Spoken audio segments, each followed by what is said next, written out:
So today I thought I'd share a little bit of what our homeschooling is going to look like going into the new year in 2023. We have one child who is actually homeschooling right now. Otherwise, I have a 3 and a 2-year-old. And my oldest, she is 6, almost 7, and she would be what is considered first grade.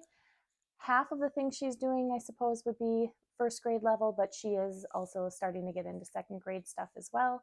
So just to make it easier, I'll call her a first grader, but this is what we're going to do this year. And if you're new here, my name is Jamie from Our Mindful Garden.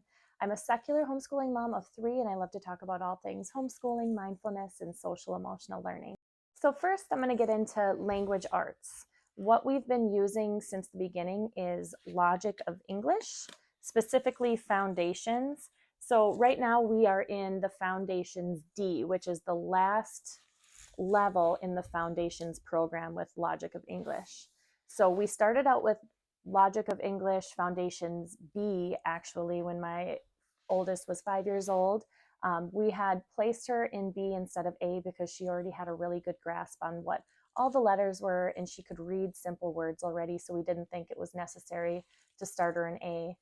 We just went with B instead, which worked swimmingly for us, and it worked really well, and she was able to breeze through that. And then we finished C probably a couple months ago or a month and a half ago now, because we are about 10 lessons in on Logic of English Foundations D, and that definitely is more time consuming and intensive, but she really loves it still. They have a lot of games and it's really enjoyable. It's super simple for someone like me who just needs something that's open and go and simple, and it does the job. Going into math, we started with kindergarten math with confidence when she was 5, and we are almost done with first grade math with confidence. We took this program really slowly because we started it, I want to say, back in like January or March of 2022.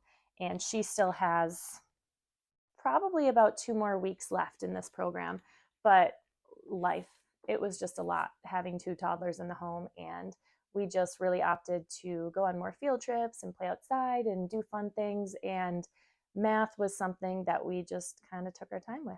And it's fine. She's learning it very well. She loves the program. Again, very open and go, easy, lots of games, and she really enjoys it, and she's been excelling, and everything has been clicking for her. So we're very grateful for that aspect of it, and I do think it's because this curriculum is just so well laid out.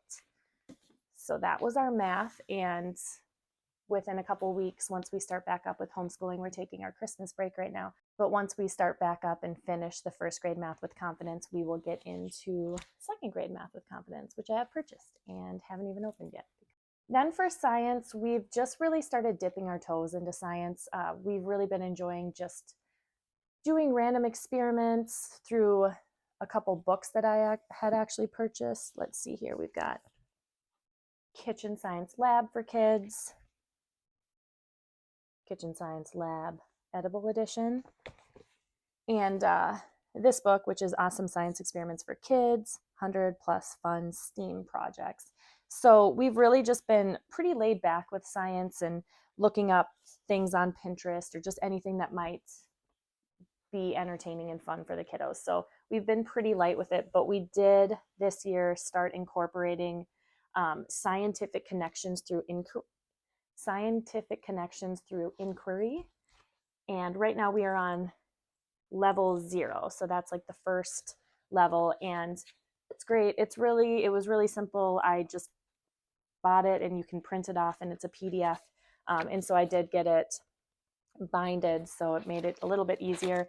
And so some of the topics that they're going into, you start off with the everyday organization, categorizing, organization and memory, distinguishing living or biological, natural earth and human-made things, solids, liquids, and gases, change with temperature, making things go, so it's all about energy, gravity, plant and animal, air, day and night, matter. We've been talking about the 3 states of matter a lot lately. More energy and materials, force, life cycles, so all sorts of good stuff. And it actually, what got me into this, because if you have heard of Bernard Nebel, he is actually the creator of BFSU. Building Foundations of Scientific Understanding. Yes, okay. So, Building Foundations of Scientific Understanding. And I actually do have that book, and it really actually gives you a good understanding of everything that kiddos their age should be learning for science.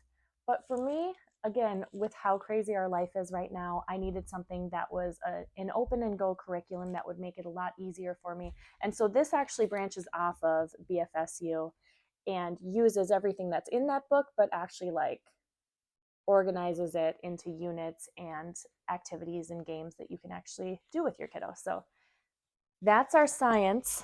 And then as far as art, my kiddos are extremely interested in art. They're always doing crafts. I always have a ton of crafts, beads, yarn, craft sticks, glue, paint, more paint, watercolor paint, paint markers, oil pad, everything. They have everything. And so they really enjoy doing art every single day, sometimes for hours at a time.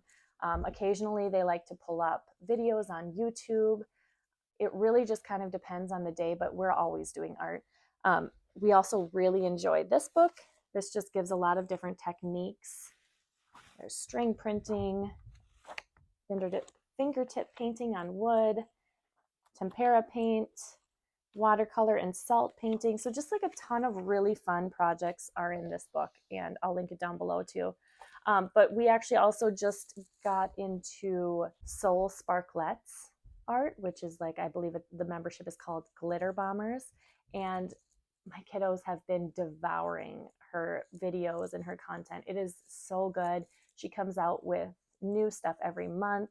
If you're learning about something like Africa, Madagascar, the solar system, anything, you're able to search it on this Glitter Bombers website, and you can pull up projects and crafts and unit studies, and it's amazing. So it's been really wonderful. She also has a lot of videos that you can follow. So that's specifically what we've been using lately. Is I'll just pull up a video that we can all follow along, and it's like an art instruction class, and we love it. So she only opens up her membership, I think, twice a year.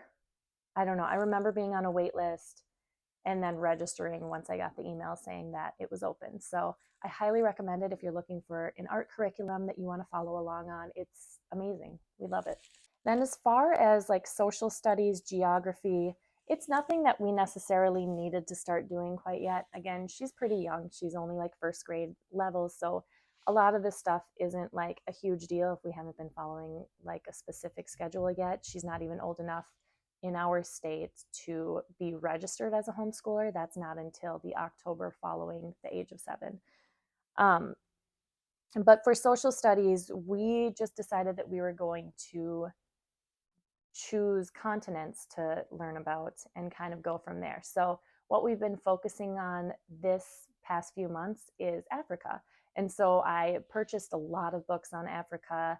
We've been looking at documentaries. We've been doing art projects about like African animals and safaris in Madagascar. And also specifically, my kiddos love the show Wild Kratts, which is all about like animals. And so they have a lot on African animals. So we've just been watching those shows together. We've been doing puzzles. There's just so much you can do. There's tons of unit studies out there on like TPT, Etsy, about whatever you want to learn about. So we've really just been kind of taking it as we go and learning as we go with Africa, and then we'll move on to a new continent. So that's kind of what we've been doing as far as geography and social studies so far. And then as far as like gym, physical activity, we get lots of time outside. We are hiking a lot, sledding in the wintertime, out riding bikes, scooters, ice skating, rollerblading, whatever it may be. I get her in one sport at a time. So right now she's in gymnastics, and it seems like she really likes that. So that might be her only sport going forward. We'll see. But she's also been in basketball and soccer. We really like to do yoga at home. It's a passion of mine, and so I like to do it with the kiddos. Otherwise, we turn on like Cosmic Kids yoga or something as well. But it's so important. Like, it's really important to me that my kiddos are in extracurricular activities. I think it's really great to like be able to hang out with other kiddos outside of the norm. Like, it's wonderful to be able to hang out with homeschool kids, but I do think it's good to hang out with other kids in our neighborhood, in our community. And Sports are so important for girls' self-esteem. There's tons of studies out there that reflect that. And so that's been really important to me that my kids are in sports and they love it. I think if they really didn't like something, we'd find something else that they'd enjoy. But yes, movement is huge for us. And then finally, social emotional learning. So we talk a lot about gratitude in our house. We talk a lot about working through our feelings. We read a lot of books about feelings, about social emotional learning, about gratitude, about a growth mindset, about how we can be good friends, good family members, good citizens of our community. That is honestly the most integral part of our homeschool as a whole, because I just feel like that's the center point of being a human being. So going into the new year, this is the curriculum that we'll be using to finish out through summer. We do school year round, but we're pretty laid back with what we do, which allows us to just work at our own pace. And we do take breaks as well. So I'm sure with the nice weather that will be happening in a few months, because I live in Minnesota and it's -40 right now. Once it gets nicer out, we'll be spending way more time outside. I do think I'm going to be doing reviews on all of these as well, just to really go into depth about what they offer. And if it's something that you're interested in, please let me know. And I would love to know what your homeschool curricula looks like or what your homeschool days look like. But please let me know if you do have any comments or questions. Thank you.